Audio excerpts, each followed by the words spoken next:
तो बिना फोन किए तो नंबर आएगा नहीं, और ये लोग कह रहे हैं फोन नहीं किया। अभिजीत, फोन यहीं से किया गया है, अब किसने और कैसे वही देखना है।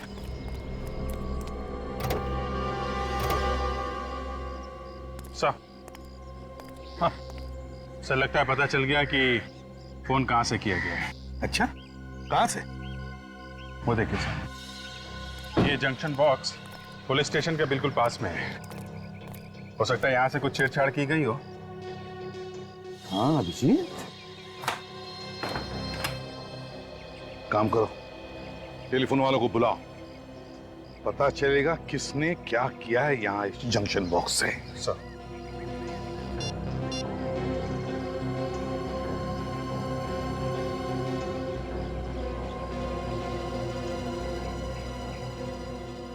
इस एरिया के सारी टेलीफोन लाइंस इसी जंक्शन बॉक्स में जुड़ी हुई हैं।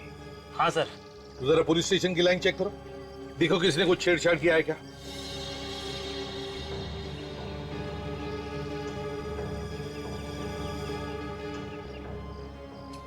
ये देखिए सर, ये तार टूटा हुआ है। तो इसका मतलब है अभिजीत, खूनी ने इस वायर को तोड़कर दूसरी वायर लगाकर फोन किया और फिर पहले जैसी जोड़ के रख दी है। मगर सर, इतनी सारी लाइंस जा रही है यहाँ से, तो फिर खूनी को कैसे पता चला होगा कि कौन सी लाइन पुलिस स्टेशन की है? हो सकता है टेलीफोन डिपार्टमेंट का कोई आदमी मिला हो उससे। नहीं सर, आप हमारे ऊपर ऐसा इल्जाम नहीं लगा सकते। तो फिर ये कैसे हुआ? ध्यान कैसे नहीं गया तुम्हारा? ताला टूटा हुआ है, वायर कटी हुई है। सर, हम लोग महीने में एक बार चेक करने के लिए यहाँ पे आते हैं। पिछले महीने आए थे तो सब कुछ ठीक था सर। तुम लोगों के अलावा कोई और आता है ये चेक करने के लिए? नहीं सर, ये एरिया हम दोनों ही देखते हैं। अभिजीत, एक बात समझ में नहीं आ रही है, खूनी ने यहीं से फोन क्यों किया? शहर में इतने सारे पीसीओज है, जंक्शन बॉक्सेस है, यहीं से क्यों? सर हो सकता है खूनी इसी एरिया का हो, आसपास का रहने वाला। इस एरिया में तो जीतू भी रहता है, जो गगन को जानता है। कहीं उसी ने तो फोन नहीं किया? काजल, ये जीतू गगन को सिर्फ जानता नहीं है, बल्कि उसने उसे जान से मारने की धमकी भी दी है। जान से मारने की। जीतू से मिलना पड़ेगा अभिजीत।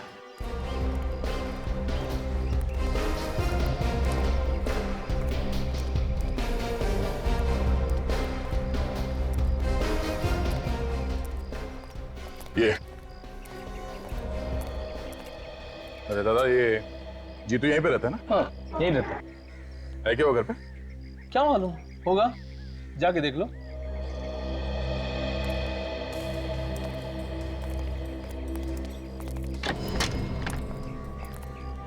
जीतू। हाँ, क्या हुआ? बस तुझसे मिलने चले आए। आप लोग हैं कौन? तेरे दूर के रिश्तेदार हैं, तुझे साथ ले जाने आए हैं। अरे भाई, साफ साफ बताओ, कौन हो तुम लोग? सीआईडी। सीआईडी? हाँ, गगन का खून क्यों किया तुमने? क्या गगन का खून हो गया? अब ये एक्टिंग वैक्टिंग खत्म हो गई हो तो आगे बढ़े। हाँ, क्यों मारा गगन को? सर मैं गगन को क्यों मारूंगा? मेरी उससे क्या दुश्मनी है? तेरा झगड़ा हुआ था ना उसके साथ कैरम क्लब में। सर, जब मैं किसी कैरम क्लब गया ही नहीं तो झगड़े का तो सवाल ही नहीं उठता ना। ये गगन जहाँ पे रहता है उसके घर के पास में नुक्कड़ पे एक कैरम क्लब है। कुछ याद आया तुम्हें? नुक्कड़ पे कैरम क्लब? तेरे पास सिर्फ 1 सेकंड है, जो कुछ मालूम है सच सच बता, वरना मेरा एक हाथ पड़ेगा तो 10 दिन तक तेरा दिमाग झंझनाता रह जाएगा। तू वहां पर कैरम क्लब में गया था, तुझे लोगों ने वहां पे देखा था, और तेरा झगड़ा भी हुआ था गगन के साथ में। सच बोल, हुआ था या नहीं? हाँ सर, याद आया। अच्छा हुआ, जल्दी याद आ गया। गगन के साथ झगड़ा हुआ था ना? हाँ? वो तो सर ऐसे ही थोड़ी बहुत कहा सुनी हो गई थी, फिर बाद में बोलचाल हो गई सर। ऐसी कहा सुनी तो अक्सर हो जाती है हमारे बीच। किस बात को लेकर झगड़ा हुआ था तुम दोनों के बीच? वो सर, पहले मैं गगन के पड़ोस में रहता था, तो इलेक्ट्रिसिटी के बिल को लेकर थोड़ी सी कहा सुनी हो गई थी। सर, छोटे मोटे इलेक्ट्रिसिटी बिल के लिए कोई किसी को मार सकता है क्या? नहीं। पर इसने तो गगन का खून कर दिया। नहीं सर, मैंने गगन को नहीं मारा सर, मैं सच कह रहा हूँ सर। अगर कोई ये कह दे कि मैंने गगन का खून किया है तो सर आप जो मर्जी सजा दीजिएगा सर। सचिन, सर अब ठीक है ना? किसने गोली मारी? गोली लगी तुम्हें? सर वो रहा सर।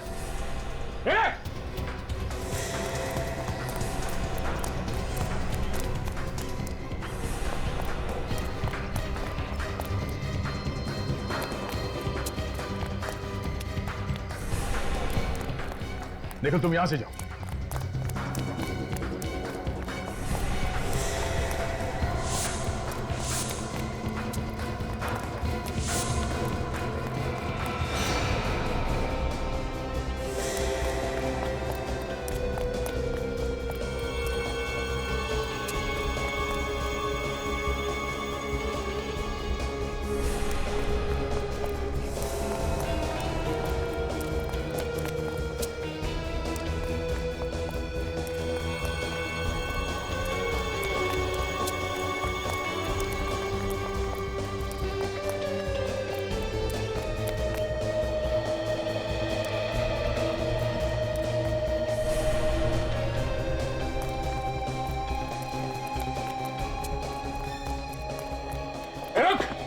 रुक जा।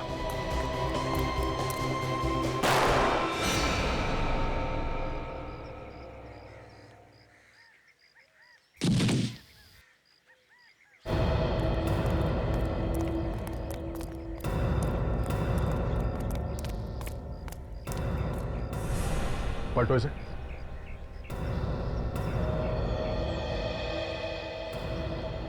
सर इसके तो सीने में गोली लगी। सीने में गोली लगी है? मगर मैंने तो इसके पैर पे गोली चलाई थी, वो भी पीछे से। इसके सीने में गोली कैसे लगी?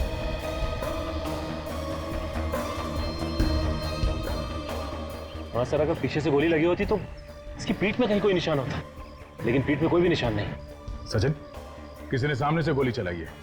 देखो आसपास कोई छुप के बैठा है क्या? जल्दी।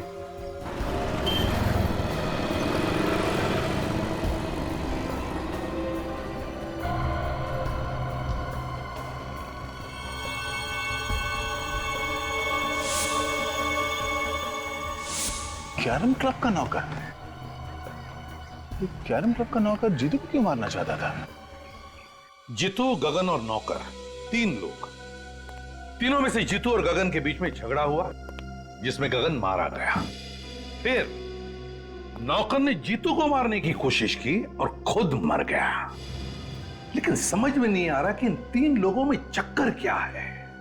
सर ऐसा लगता है इनके पीछे कोई चौथा आदमी भी है, जिसने नौकर से जीतू पे हमला करवाया। मगर नौकर फेल हो गया तो पकड़े जाने के डर से उसने नौकर को भी मार दिया। मगर सर उसे पता कैसे चला कि हम लोग जीतू के घर जाने वाले हैं? वही तो या ये जो भी आदमी है जो ये सब करवा रहा है, वही हमारे हर कदम पे नजर रखे हुए है। और वो जानता है कि जीतू उसके बारे में सब कुछ जानता है, और इसीलिए उसने उसे मारने की कोशिश भी की। सर अगर जीतू को मालूम होता तो हमें बता देता। काफी डरा हुआ था सर वो। सर एक बात समझ में नहीं आई, किस नौकर ने जीतू पर हमला हम लोगों के सामने ही क्यों किया? हमारे वहां पहुंचने से पहले और वहां से निकलने के बाद भी तो कर सकता था। ये भी तो हो सकता है कि उस नौकर को तुम लोगों को मारने के लिए भेजा होगा। सर अगर हम लोगों को मारने के लिए भेजा था तो दोबारा हमला करने से पहले 10 बार सोचेगा। लेकिन अगर जीतू को मारने के लिए भेजा था तो दोबारा हमला कर सकता है। सर गगन को खूनी ने फोन किया था पुलिस स्टेशन के जंक्शन बॉक्स से, ताकि शक जीतू पे जाए। एक काम करो, ये नौकर जहां पर नौकरी करता था उस कैरम क्लब के मालिक को जाकर के मिलो और जरा प्यार से पूछो उससे, पता लगाओ कौन कौन मिलने आता था उस नौकर को। Yes sir.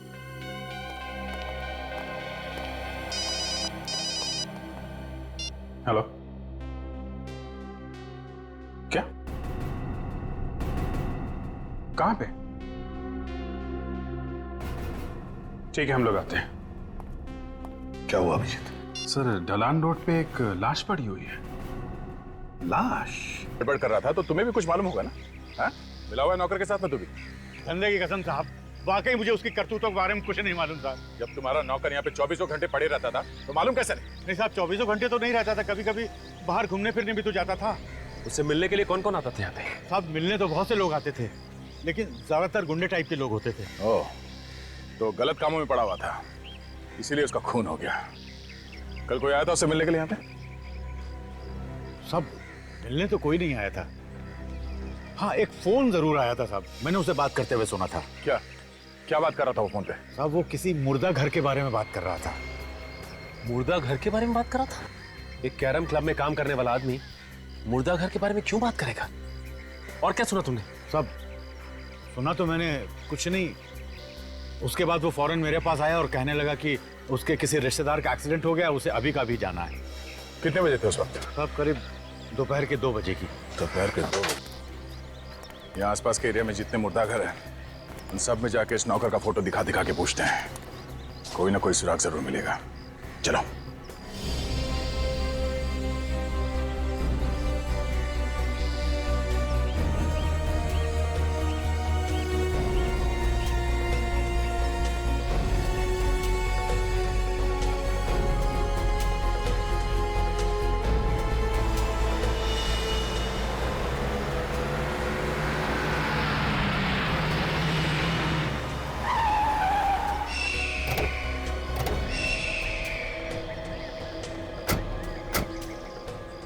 जिसने फोन किया है वो भाग गया है।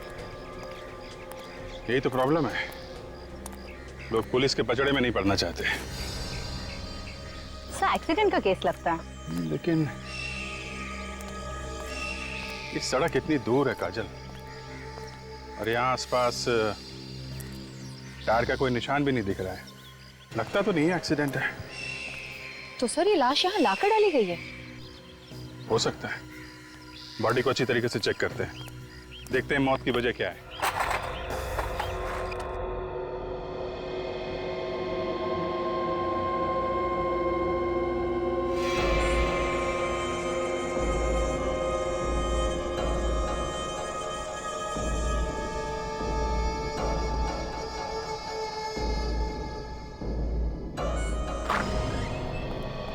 सर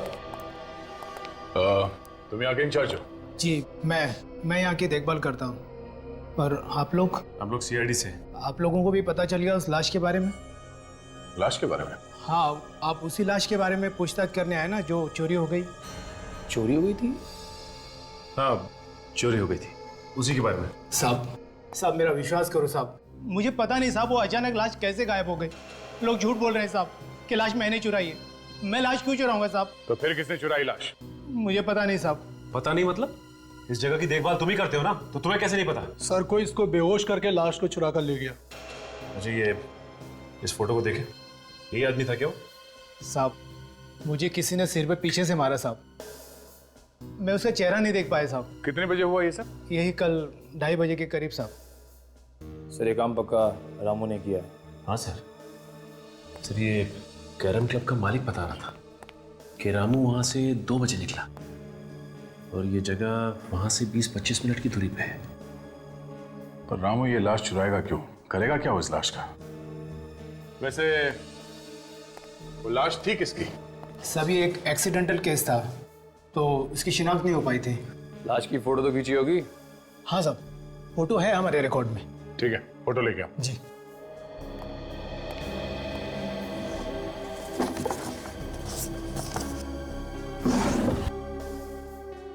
सभी है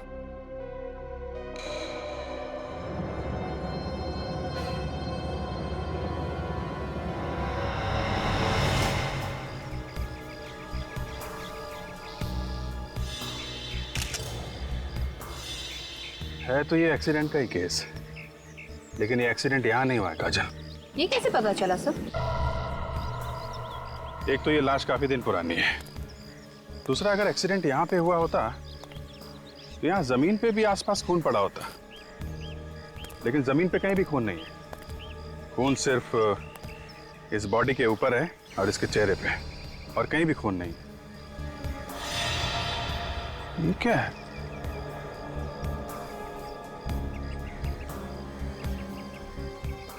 अंगूठे में धागा?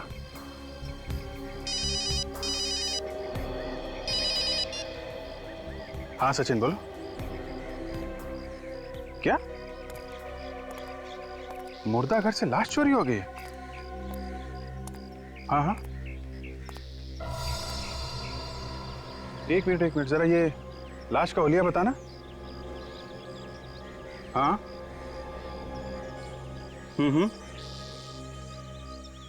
यार जैसा हुलिया तुम बता रहे हो वैसी लाश हमारे सामने पड़ी हुई है और इसके पैर पे धागा बंधा हुआ है, वो जो मुर्दा घर में बांधते हैं ना पैर पे नंबरिंग के लिए, वैसा ही। हाँ, एक्सीडेंट की लाश है। ओह, ऐसा लगता है ये किसी की चाल है। लाश यहाँ पे लाके डाल दी और हम लोगों को फोन करके बुला लिया।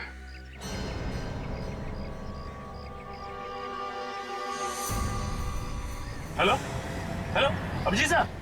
हे, मोबाइल।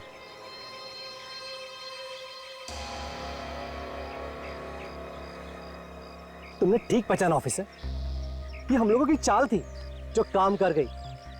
मगर मैंने इससे पहले कभी नहीं सोचा था कि सीआईडी वाले इतने बेवकूफ होंगे जो इतनी आसानी से चाल में फंस जाएंगे।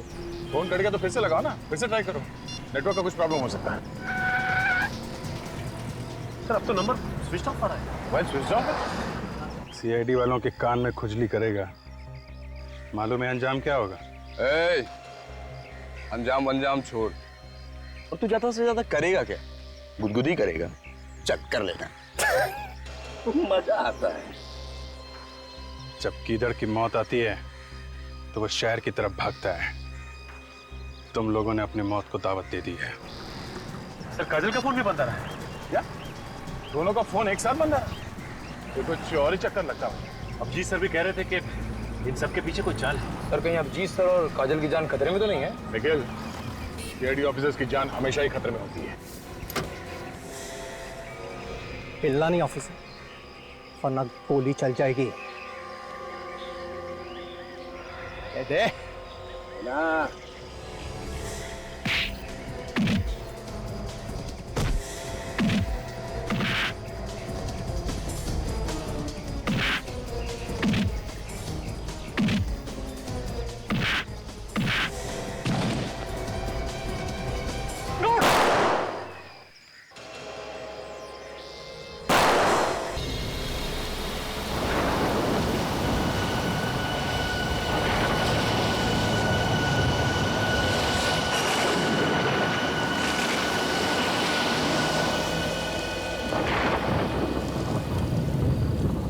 अभिजीत, ये गगन अब तक आया कैसे नहीं? पहले तो ऐसे कभी नहीं हुआ। पता नहीं सर, फोन करके उसने बोला था कि बहुत अर्जेंट काम है, अभी आके मिलो। काम तो वैसे जरूरी होगा, वरना ऐसे नहीं बुलाता हुआ। हाँ सर, जब भी फोन करके बुलाया कुछ काम की खबर दी है उसने। है खबरी, लेकिन बड़े काम का आदमी है। सर इसीलिए तो छूट दे रखी है अपराधियों के साथ रहने की, नहीं अब तक तो जेल में होता। यहीं पे बुलाया है ना उसने? हाँ सर, यही जगह बताई थी, ज्यादातर इसी जगह पे आके मिलता है हमसे।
हाँ डॉक्टर साहब, आई एम सॉरी सर, मैं उसे बचा नहीं पाया।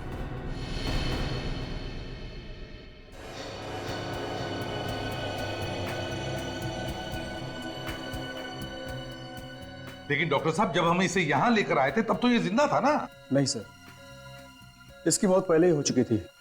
हार्ट ने काम करना बंद कर दिया था। शरीर गर्म था, इसलिए हमने कोशिश की शायद बच जाए। सर हो सकता है बिजली कड़कने की वजह से हार्ट अटैक वगैरह आ गया। नहीं सर, एक्चुअली इसकी मौत की वजह कुछ और है। क्या? इसकी मौत की वजह कुछ और है? जी सर। क्या क्या वजह हो सकती है? अब ये तो ठीक है, कोई बात नहीं। अभिजीत, बॉडी को फोरेंसिक लैब लेकर चलते हैं। डॉक्टर साळुंखे ये बताएगा क्या हुआ है।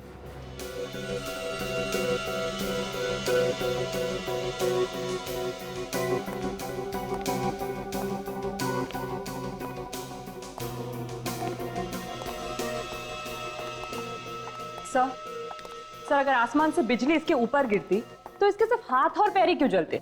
इसका तो पूरा का पूरा शरीर जल जाना चाहिए था ना।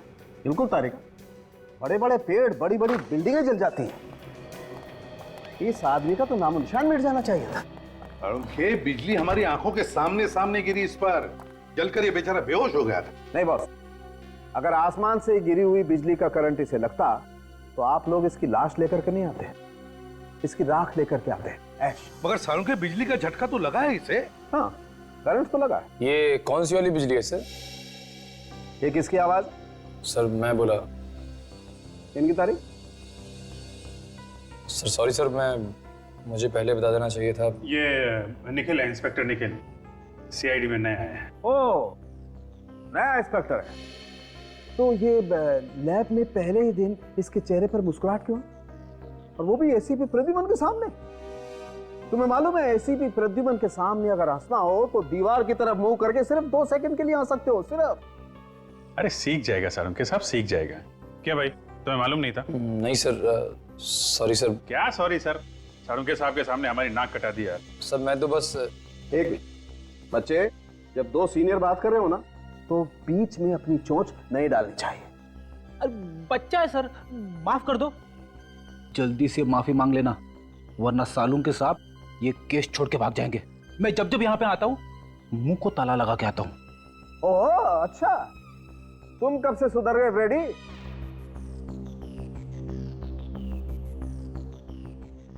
सॉरी सर, आगे से गलती नहीं होगी। हाँ तो साळुंखे, हाँ तो मैं ये बता रहा था बॉस कि जिस तरीके से इसके हाथ और पैर जले हुए हैं उससे लगता है कि इसे 250 वोल्ट की बिजली का करंट लगा है। मगर साळुंखे, करंट लगा तो लगा कैसे? वहां पर तो कोई तार या कोई केबल भी टूटा हुआ नहीं था, बस सिर्फ एक बिजली का खंबा था। बॉस, इसके हाथ और पैर देखने से पता चलता है कि इसने किसी ऐसी चीज को पकड़ा था जिससे वो करंट इसके शरीर में आ गया और इसके हाथ पैर जल गए। साळुंखे साहब, इसने हमारे सामने बाइक पोल पे लगाई, उसी समय बिजली कड़की और फिर हमने देखा ये जलने लगा, और इसकी बाइक भी। उस पोल में करंट होगा अभिजीत, तभी तो जैसे ही बाइक पोल से चिपकी उस पे करंट आ गया। मगर सर, बाइक का टायर कैसे जल सकता है? टायर तो रबर का बना होता है, और रबर में तो करंट पास नहीं होता। ये तुमसे किसने कहा है? देखो, अगर हाई वोल्टेज करंट हो और अर्थिंग मिल जाए तो बॉस रबर के टायर में भी करंट पास हो सकता है। और वैसे भी अलग अलग किस्म के रबर होते हैं, है ना साळुंखे? जैसे स्टील बेल्ट रबर या कार्बन रबर। एग्जैक्टली। और कई बार तो ऐसा होता है कि हाई वोल्टेज करंट की वजह से इन रबर में आग भी लग सकती है। और देखो, टायर में तो स्टील के वायर भी होते हैं, तो हो सकता है स्टील के वायर के थ्रू करंट पास हो गया। अभी ये एक बार फिर से उस बिजली के खंबे के पास जाकर के छानबीन करनी होगी। इलेक्ट्रिक सप्लाई डिपार्टमेंट के लोगों को भी वहां बुला लो।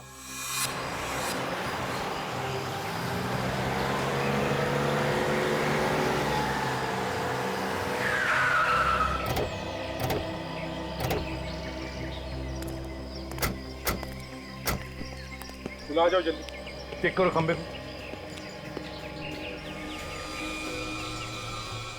सर, पोल में करंट आ रहा है। जरा बाइक चेक करो। सर, बाइक में भी करंट आ रहा है। पर गगन ने जैसे ही बाइक पोल पे लगाई होगी, करंट बाइक पे आ गया, और उसके बाद जगन को करंट लग गया। जरा ये जंक्शन बॉक्स खोल कर देखो।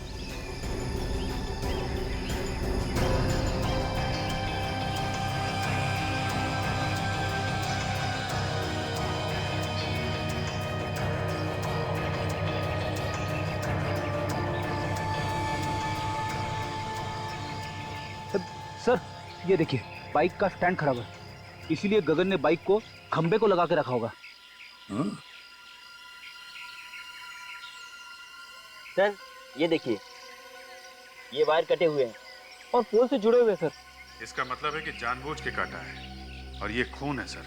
खूनी जानता था कि ये गगन हम लोगों से हमेशा यहीं आके मिलता है। अभिजीत खूनी ये भी जानता था कि गगन की बाइक का स्टैंड खराब है और फिर गगन इसी खंबे पे आके अपनी बाइक लगाता था जब वो हमें मिलने आता था। हो सकता है सर, शायद खूनी अच्छी तरीके से जानता हो गगन को।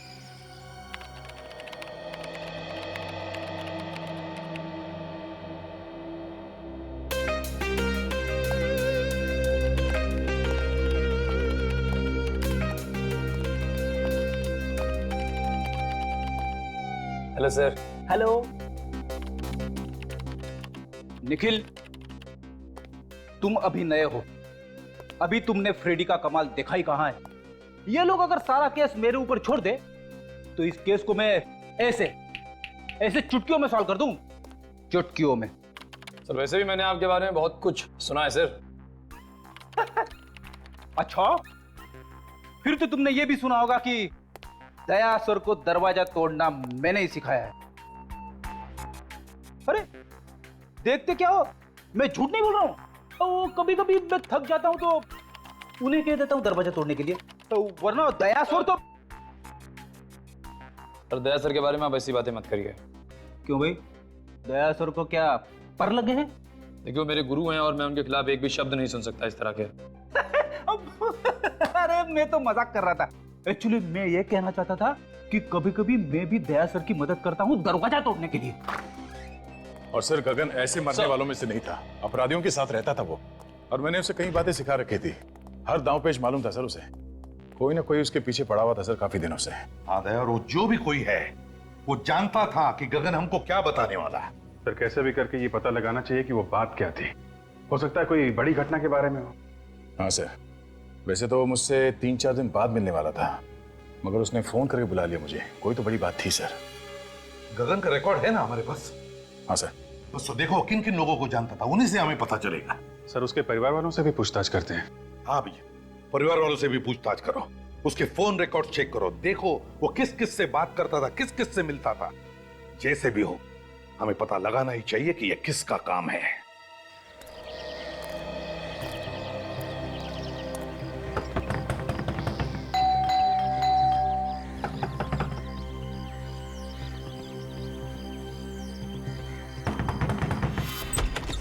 क्या है? हाथों में चींटियां हैं क्या? काहे को बार-बार दरवाजा खटखटा रहे हो? वो गगन यहीं पे रहता है ना? हाँ, यही रहता है, लेकिन घर पर नहीं है वो। खाली पीली नींद खराब कर देते हैं। कितनी बार समझाया उसे कि कस्टमर घर पे मत बुलाया कर, मत बुलाया कर। देखिए हम लोग कस्टमर नहीं है, हम लोग सीआईडी से। सीआईडी? साहब आइए ना, आइए साहब।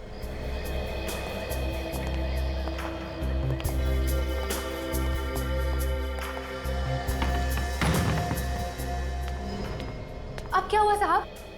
मेरे पति ने फिर से उल्टा सीधा कुछ किया क्या? देखिए साहब, अब उसे सब कुछ छोड़ दिया है। अब तो मेरे मर्द ने प्लम्बर का धंधा शुरू कर दिया है। हमें मालूम है। तो फिर क्या हुआ साहब? देखिए आपके पति ने तो कुछ नहीं किया। तो फिर? वो बताइए ना क्या किया मेरे मर्द ने? आपके पति की मौत हो गई, किसी ने खून कर दिया उसका। बेहोश हो गई। पानी लेकर निक जल्दी।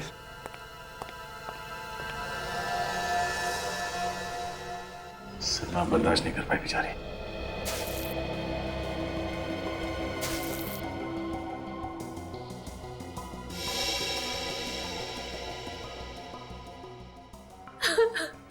देखिए जो कुछ होना था वो हो गया।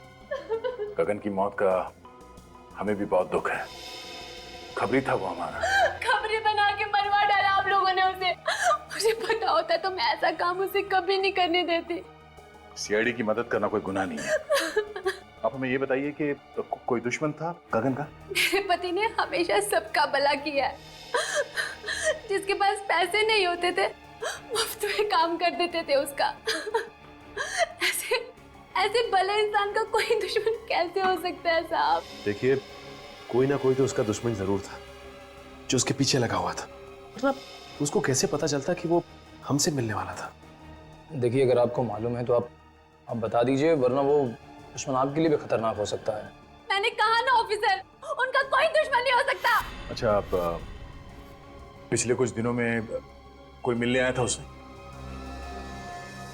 देखिए प्लीज आराम से सोच के बताइए, कोई ऐसा आदमी उससे मिलने के लिए आता था जिस पे आपको शक हो? नहीं साहब, घर पे तो कोई नहीं आया था, लेकिन हाँ गगन कैरम क्लब जाते थे और पिछले 5-6 दिन पहले जब वो कैरम क्लब गए और वहां से लौटने के बाद कुछ टेंशन में लगे मुझे। टेंशन? किस बात की टेंशन थी उसे?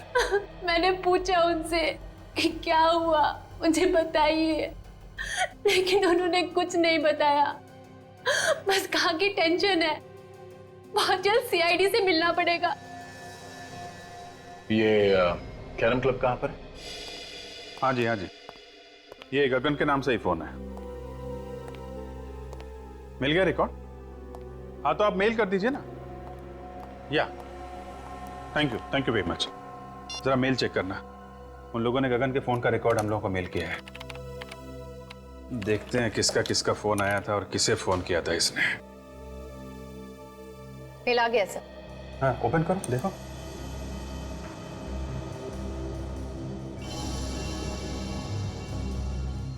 ये नंबर तो, ये देखा, कई बार फोन आया इस नंबर से। हाँ सर, 20 बार आया है। 20 बार? हाँ दया, क्या खबर?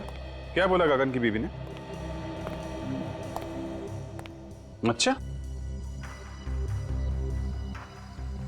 6 दिन पहले कैरम क्लब से आया तो टेंशन में था। ओके, हाँ फोन रिकॉर्ड चेक कर लेता हूं। नहीं, वो मंगा लिया मैंने। या ओके 6 दिन पहले ऐसे फोन आया था, उसके बाद से काफी टेंशन में था। 6 दिन पहले किसका फोन आया था? ये तो वही नंबर है जहां से 20 बार फोन आया था। जरा पता करो किसका नंबर है ये।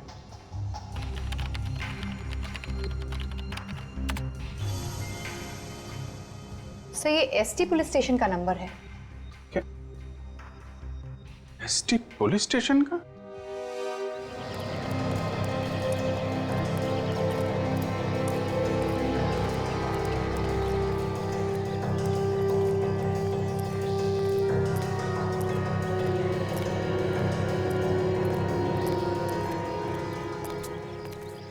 भाई, अरे रामू, बैठा था आप लोगों को।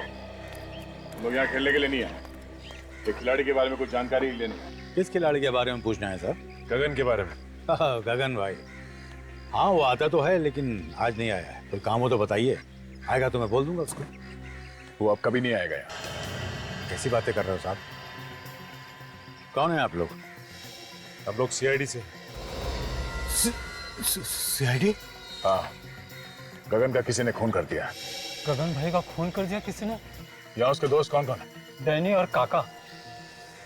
इस वक्त कहाँ मिलेंगे दोनों? मिलेंगे कहाँ साहब? नहीं है। आइए सर। डैनी, काका, सीआईडी वाले आए हैं आपसे मिलने। सीआईडी हमसे मिलने क्यों आई है? हाँ, हमने क्या किया? हमें गगन के बारे में कुछ जानकारी चाहिए थी। सर से जो पूछ रहे हैं साहब, उसी से पूछो ना।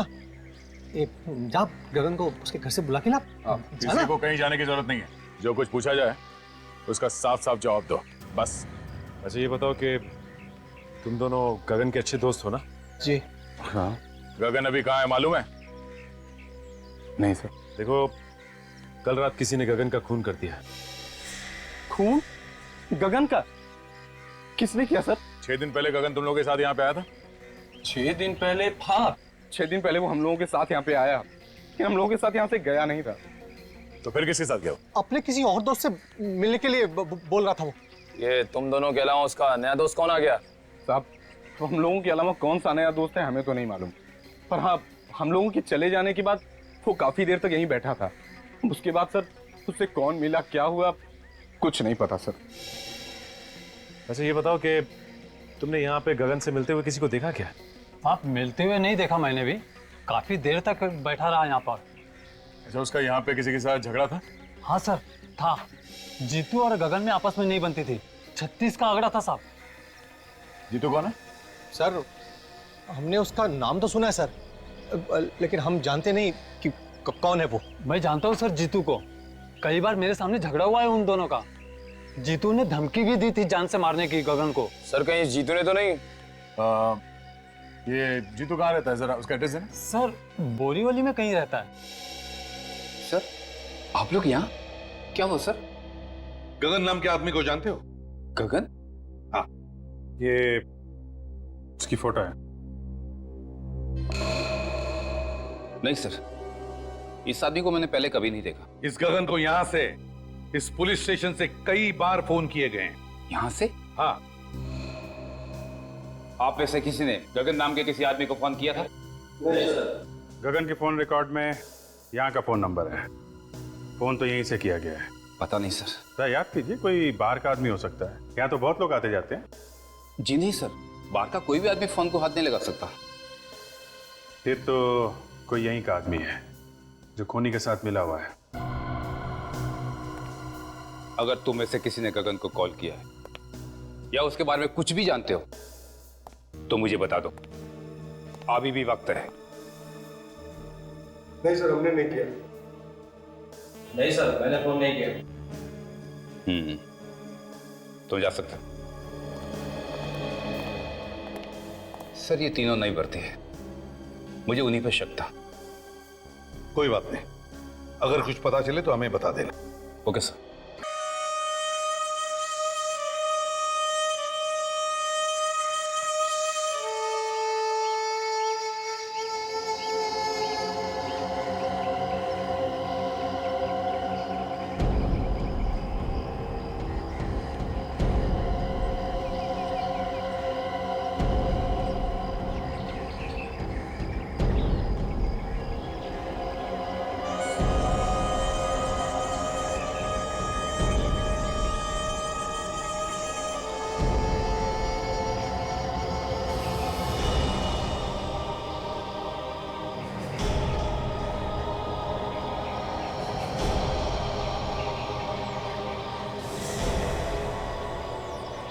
अभी भी वक्त है। चुपचाप अपने आप को हमारे हवाले कर दो। बंद करो ये सब नाटक, समझे? तेरे मरने का टाइम आ गया, लेकिन तेरा भाषण देना अभी तक बंद नहीं हुआ ना। ऊपर जब ऊपर जाएगा ना तू, तो वहां तुझे बहुत सारे चोर लुटेरे मिलेंगे। उन्हें ही बैठकर सुनाते रहना अपनी ये कहानियां। हमें मारना क्यों चाहते हो? क्योंकि जब तुम दोनों को तड़प तड़प कर मरता हुआ देखूंगा, तुम्हारे अंदर जो बदले की आग है ना, वो शांत होगी। बदला? कैसा बदला? हाँ, तुम लोगों ने मेरे भाई को फांसी के तख्ते पे चढ़ा दिया और हम कुछ भी नहीं कर सके। कौन कौन था तुम्हारा भाई? जग्या। जग्या? जग्या तुम्हारा भाई था? हाँ, वही जग्या जिसका नाम सुनकर तुम्हारे पैर कांपने लगते हैं। न जाने कितने लोगों के घर उजाड़े हैं उसने, न जाने कितने बच्चों को अनाथ किया है। उसे फांसी नहीं होती तो क्या होती? फांसी से बढ़कर अगर कोई सजा होगी ना, वो मिलनी चाहिए थी उसे। दूंगा, उससे भी बड़ी सजा दूंगा। हाँ।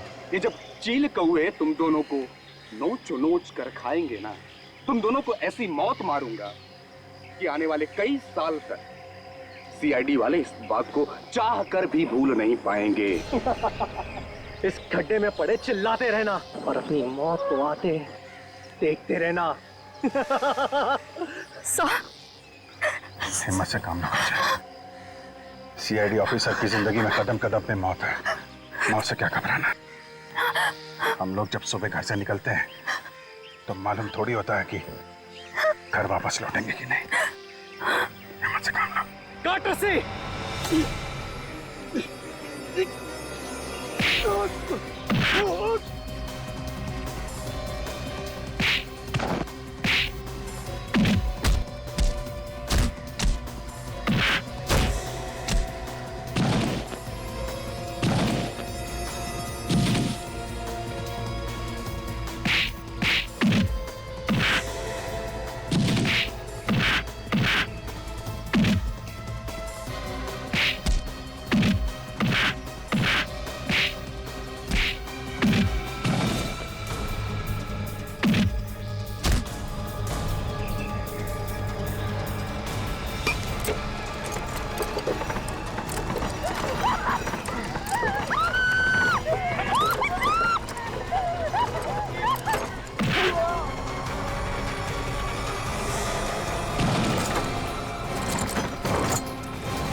ये दोनों जग्या के भाई हैं। पूरी सीआईडी टीम से बदला लेना चाहते थे। सीआईडी वालों से बदला? कभी सपने में भी मत सोचना, समझे? हम जेल में बैठकर बदला लेना अपने भाई की मौत का। तुम दोनों को तो फांसी होगी, फांसी।